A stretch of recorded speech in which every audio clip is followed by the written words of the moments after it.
നബിയുനാ റസൂലുള്ളാഹി സ്വല്ലല്ലാഹു അലൈഹി വസല്ലമ തങ്ങൾ പറയുകയാണ്, മൻ ബനാ മസ്ജിദൻ ലില്ലാഹ് കമിഫ്താഹി ഖതാത്തിൻ. ഒരു പക്ഷി വന്നുകൊണ്ട് മുട്ടയിടാൻ വേണ്ടി നിർമ്മിക്കുന്ന ഒരു ചെറിയ കൂട് നിങ്ങൾ കണ്ടിട്ടില്ലേ? ചെറിയതാകുന്ന കൂടാണ്, ആ നിലക്കുള്ളതാകുന്ന ഒരു ചെറിയ പള്ളിയാണ് നിങ്ങൾ നിർമ്മിച്ചത് എങ്കിൽ പോലും ബനല്ലാഹു ലഹു ബൈതൻ ഫിൽ ജന്നah, സ്വർഗ്ഗത്തിൽ അല്ലാഹുവിന് ഭവനം കൊടുക്കുമെന്ന് ഹബീബ് മുഹമ്മദ് മുസ്തഫ സല്ലല്ലാഹു അലൈഹി വസല്ലം. എന്താ പറഞ്ഞത്?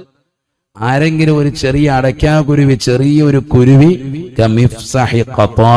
ഹദീസാണ്, ഒരു ചെറിയ പക്ഷിക്ക് മുട്ടയിടാൻ പറ്റുന്ന നിലയ്ക്കുള്ള ചെറിയ കൂട്, ആ ഒരു വലിപ്പത്തിലെങ്കിലും അള്ളാഹുവിന്റെ പേരിൽ ഒരു ഭവനം നിർമ്മിച്ചാൽ, അത് വഖഫ് ചെയ്താൽ അവന് അള്ളാഹു സ്വർഗത്തിൽ ഒരു ഭവനം കൊടുക്കുമെന്ന് ഹബീബ് മുഹമ്മദ് മുസ്തഫ.